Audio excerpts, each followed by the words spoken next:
네, 안녕하세요. 오랜만에 찾아뵙습니다. JR제목 컨설팅 자산관리사 이재린입니다. 오늘은 제 컨설팅 원칙에 대해서 얘기를 하고자 합니다. 저도 자산관리사로 일한 지 이제 7년 차가 되었습니다. 2014년부터 시작했는데 그때 처음 일을 시작했을 때랑 지금이랑 컨설팅 방향이 많이 바뀐 것을 느끼고 있고요. 거기서 제 나름대로의 가치관과 기준점이 있었습니다. 근데 이제 이걸 지금까지 명문화 하진 않았고요. 그냥 제 막연한 생각과 가치관을 이번 기회에 5가지 원칙으로 정립을 했습니다. JR제목 컨설팅의 5가지 원칙은 아래와 같습니다. 이렇게 정리해보니까 저도 좀 느끼는 점이 많네요. 내 일에 대한 나만의 원칙을 세우는 것도 중요한 것 같습니다. 앞으로 세세하게 얘기를 해보겠습니다. 첫 번째 원칙은 제가 늘 강조하는 자산 배분입니다.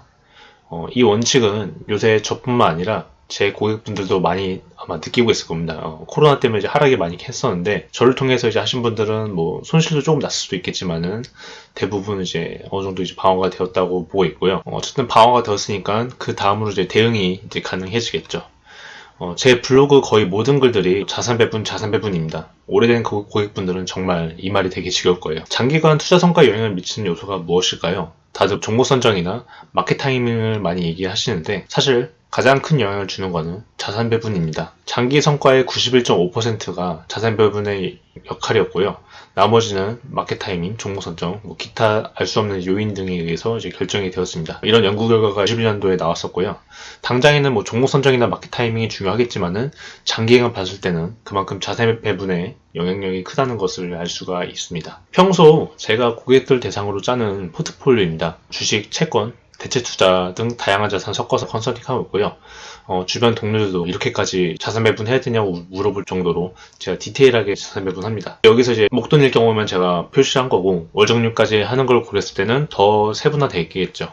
진짜 틈틈하게 짭니다. 하이리스크, 하이리턴 성격의 투자는 초기에는 좀 비중이 낮습니다. 이런 자산에 올인해서 뭐 잘 되면 좋겠지만은 안 되면 저도 좋은 인연을 잃게 되는 거고요. 그 고객분도 저 때문에 이제 피해를 봤다고 생각할 거고, 결과적으로는 저 같은 자산관리사들에 대한 믿음이 떨어지겠죠. 대부분 저한테 상담 오는 케이스가 이미 한번 크게 손실을 겪고 나서 오신 분들이 많은데, 이런 적폐를 이제 끊어내려면 철저한 자산 배분을 해야 될 겁니다. 공격적인 투자 상품은 제가 적절한 비중 이내에서 이제 하는 게 좋다고 생각합니다. 두 번째 원칙은 제가 기존 고객을 우선시 한다는 점입니다. 당연히 신규 고객에 대한 마케팅이나 컨설팅도 저에게 필요하긴 합니다. 하지만 저에게는 이제 기존 고객이 우선인데요. 옛날에 아무것도 없을 때 선뜻 제 고객이 되신 분들에게는 제가 여전히 감사하고 있습니다.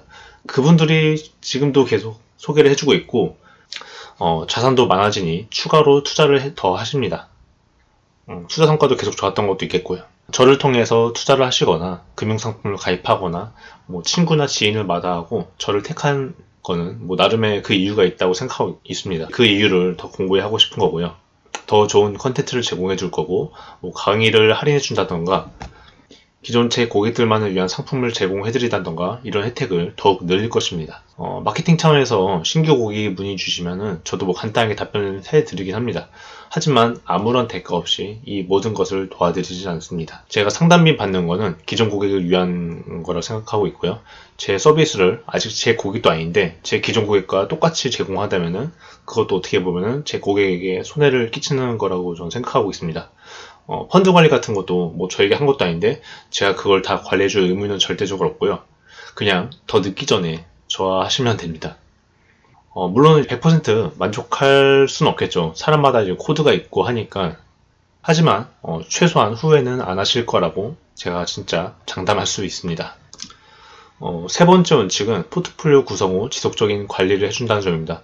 포트폴리오 구성은 다들 잘 해줍니다. 여기서 이제 수익이 발생하기 때문인데, 제가 느껴온 문제점은 이 후속 단계에서 관리가 전혀 이루어지지 않는다는 점입니다. 아무래도 여기에서 수익이 직접적으로 발생하지 않다 보니까 동기부여가 안 돼서 관리가 안 된다고 거라고 생각하고 있는데, 하지만 저를 아는 분들은 아시겠지만은 제가 피드백 모니터링 단계에서는 철저하게 하고 있습니다. 뭐 관리한다고 항상 잘 되는 건 아니겠지만은 잘 되든 안 되든 간에 계속 제가 성과를 리뷰하고 팔로우업을 해드립니다. 사실 이런 관리 자체에 당장에 수익으로 연결되지 않겠지만은 장기적으로는 저에게도 이제 수익으로 연결이 됩니다. 제가 그래서 이런 프로세스 때문에 신규 고객보다는 기존 고객을 우선시 한다는 점입니다. 네 번째 원칙은 고객과 저의 동행입니다. 사실 SNS의 재무설계사나 자산관리사 태그를 붙이면서 자신의 이익을 위해서 고객을 착취하는 사람들 되게 많습니다.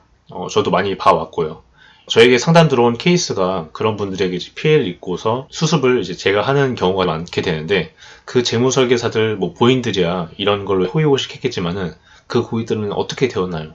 아예 목적과 다른 상품을 가입해서 빼지도 못하거나 5년 뒤에 찾아야 할 돈인데 찾을 수 없다던가 이런 것도 있고, 또 요새 뭐 짠테크니 뭐니 하면서 중간에 해지하면 다 날리는 상품 되게 무리하게 가입해서 이도저도 진짜 못하는 경우가 많습니다. 이런 거 진짜 하실 거면은 10만원 이내로 하세요. 뭐 좋고 안 좋고를 떠나서 너무 무리하게 가입하는 일 없었으면 좋겠습니다. 뭐 펀드나 변액보험 가입했는데 관리가 안 돼서 이제 다 깨져 있고, 이게 그 재무설계사의 탐욕의 결과라고 저는 생각합니다. 제가 뭐 그렇게 공감 능력이 뛰어난 편은 아닌데 이런 걸 볼 때마다 저도 화가 납니다. 저는 고객의 수익이 늘어나는 만큼 제 수익도 늘어나고자 합니다. 그렇다고 자선사업 할 생각 전혀 없고요. 왜 이클립스 펀드 안 해주냐 이러면 저와 할 이유가 하나도 없습니다. 혼자 펀드 투자하시면 되고요.